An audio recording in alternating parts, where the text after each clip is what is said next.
Capítulo 1.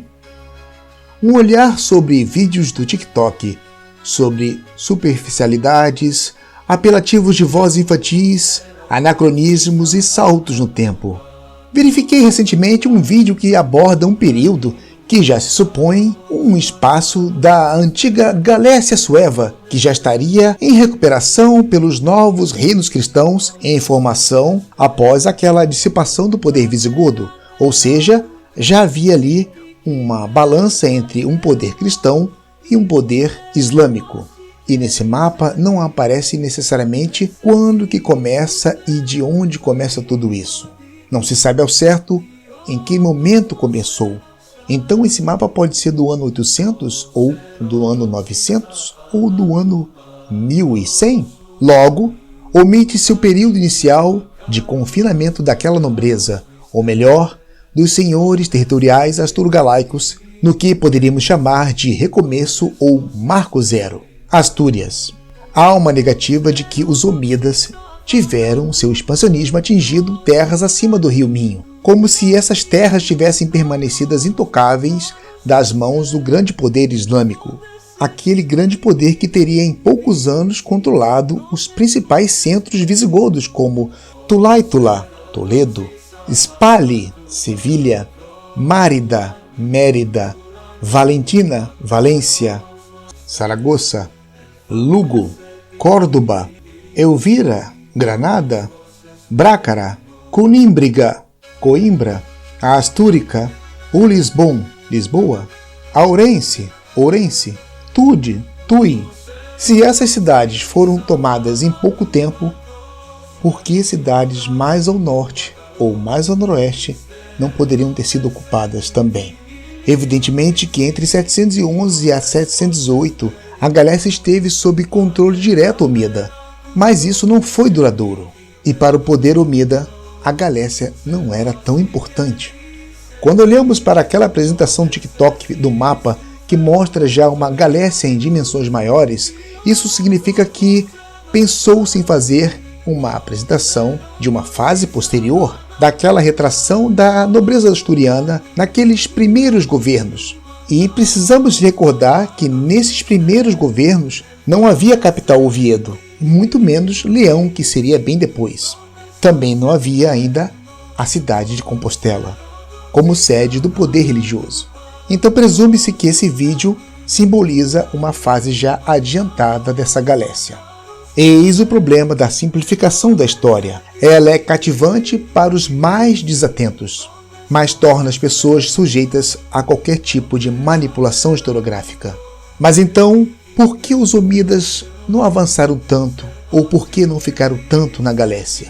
Podemos aqui pensar em diversos fatores, como fatores internos, divisões políticas, conflitos internos entre facções omíadas que enfraqueceram o controle sobre a região, a fraqueza militar, que apenas utilizavam escaramuças na região, e a desorganização administrativa, que causava dificuldade de manter uma administração eficaz numa região distante. Podemos também pensar em fatores externos, por que não? Como a própria resistência cristã, que tornava a região de muita instabilidade, que não queria realmente se submeter ao controle, ou uma pressão militar dos francos na fronteira norte. Fatores econômicos, como o custo de manutenção para manter a presença militar naquela região, que poderia ser alto, uma dificuldade de logística, comunicação e transporte que poderiam ser difíceis entre a Galécia e Córdoba. Fatores estratégicos, como a priorização das defesas de Córdoba para proteger sempre a capital como centro daquele poder omíada que estava instaurado na Península Ibérica.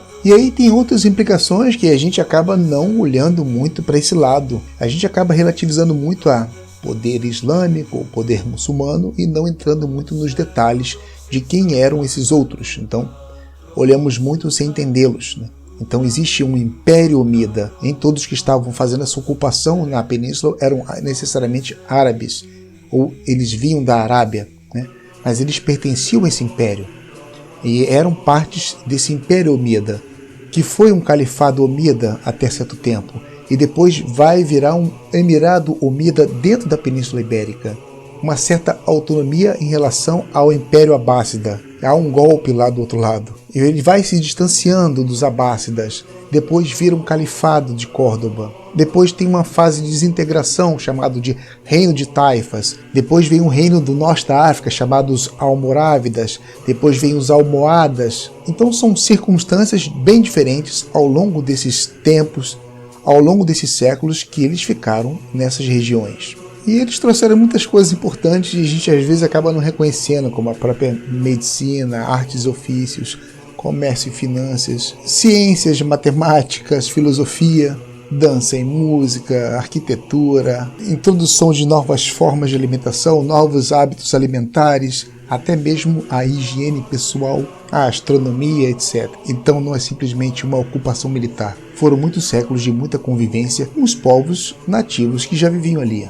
Mas se estamos falando de uma determinada fase da Idade Média, como queremos classificar esse reino, em que momento necessariamente estamos falando do reino, já que entendemos perfeitamente que o poder não surge subitamente como centro de poder em Oviedo, que seria, claro, uma enganação. As coisas começaram mais devagar. O poder nas mãos de um nobre nessa Galécia que se emergiu das cinzas começaria naquela distante Astúrias, distante daquele poder que outrora tinham os visigodos em Toledo, que por certo os omíadas não gostaram nada de Toledo e preferiram Córdoba como sua capital. Mas também parece que as montanhas do norte não lhes apetecia, e foi lá em Cangas de Onís que passaram a viver os primeiros senhores territoriais, entre eles Paio e o seu filho Fáfila, e com muita vontade vamos considerar como primeiro rei um tal Afonso I, cujo pai teria, digamos assim, relações diretas com a nobreza visigoda. Seu pai se chamava Pedro, conhecido como Pedro da Cantábria, um dux visigodo. Logo, o vídeo do TikTok ele já vai falando de capitais como Oviedo e Leão. Ele avança ou tenta desesperadamente ignorar o embrião em que tudo isso estava enraizado, o coração das Astúrias. E aí eu faço essa ligeira pergunta sem nenhuma intenção. Os asturianos são ou não são galegos? E não se sabe por que esses cristãos refugiados ou cristãos que já viviam ali iriam recomeçar a sua nova fase ou o recomeço dos reinos cristãos. O recomeço não foi em Ourense, não foi em Lugo, não foi em Íria, não foi em Brigantio, não foi em Vicus, não foi em nenhuma cidade ou vila mais ao ocidente. Eles escolheram os recantos das Astúrias. E aqui há uma possibilidade da influência do Dux da Cantábria. O Pedro, o pai do Afonso I. O seu filho esteve nas campanhas de guerrilhas contra os omíadas. Afonso era contemporâneo de Paio, conhecido pelos espanhóis como Pelayo, o mito daquela história espanhola, que os galegos costumam citar como personagem de origem duvidosa. E é por isso que Paio precisa ser esquecido, porque ele é um ícone da cultura espanhola. E a isso não nos interessa. Nos interessa desconstruir algumas coisas, seja isso espanhol, galego ou português. Tal qual, o único visigodo glorificado pela historiografia galega é o tal Witiza. Ele governou praticamente como um rei em vassalagem ao pai Égica, justamente na Galécia. E para os galegos, Galécia seria o mesmo que Galiza, pelo menos na fase dos suevos. Na fase dos visigodos, eles preferem não falar. E foi justamente o que Witiza fez. Ele foi um rei visigodo no trono de Tude, atual Tui, suficientemente necessário para se exaltar o nacionalismo de prontidão. Mas não, Witiza não foi rei da Galiza.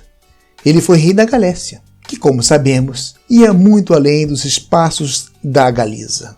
E que, por certo, Witiza tem envolvimento com a morte de Fávila, Um outro dux que também naquele momento servia nas cortes de Tude. Fávila era nada mais, nada menos que o pai do herói do nacionalismo espanhol, Paio. Entre exaltar Paio ou Witiza, os galegos vão ficar, claro, com Witiza. E isso é tão subliminar que eles nem percebem. Mas nós de fora olhamos isso tudo desapegados. Os espanhóis vão dizer que Fávila era o Dux da Cantábria para valorizar a ideia de que o núcleo de resistência cristão era Asturo-Cantabro, numa espécie de milenar cruzada contra o Islão. Mais uma vez, nós não nos apegamos a isto, nem aquilo. Nós somos o quintal da Galécia e, portanto, um vídeo que fala de reis em Oviedo ou em Leão salta a pelo menos 3 períodos. O período de Cangas de Onís, que vai entre 711 a 774. Nós temos aqui, sejam eles senhores territoriais ou reis, Paio, Fávila, Afonso I e Fróila I. O breve período em São Martinho, do rei. O período de Aurélio. E depois, o período de Právia, com Silo, Malbregato e Bermudo I. Mas não vamos avançar para o período de Oviedo. Só queremos dizer que para falar desse período em diante significa que uma narrativa simplória ignorou 8 governantes num período de 80 anos. Tudo isso banhado com uma vozinha de criança para dar um bom tom emocionante e apelativo. Mas essa narrativa de voz infantil que fala do poder de Compostela esquece de dizer que a invenção de Santiago de Compostela só começaria no governo de Afonso II. O túmulo que foi descoberto em 813, a catedral que só seria construída em 899. Ou seja, já estamos bem distantes dos primeiros reis com trono em Cangas de Onís ou Právia. Então dizer que reis não poderiam sentar aqui ou ali por causa do poder religioso é um pouco estranho, porque reis sentaram em Coimbra por causa do poder religioso em Braga, mas ninguém deixou de ser português. Porque ali havia uma identidade, ser português. Porque de fato havia uma identidade, havia um pertencimento. É diferente de você ter um poder em Compostela e um trono em Oviedo, mas não necessariamente de pertencimento, porque asturianos e leoneses nunca foram galegos. Aqui termina o nosso primeiro vídeo, que fala da Amargurada, a nossa personagem oculta, que caminha nas sombras, conspirando contra os outros, com todo o seu rancor, com toda a sua tristura, com toda a sua amargura. Por isso, é uma pessoa amargurada, uma amarguinha. Aqui termina o primeiro vídeo do verdadeiro reino. Galécia não é Galiza. Muito obrigado. Quintal da Galécia termina esse primeiro vídeo sobre o reino e a Amargurada.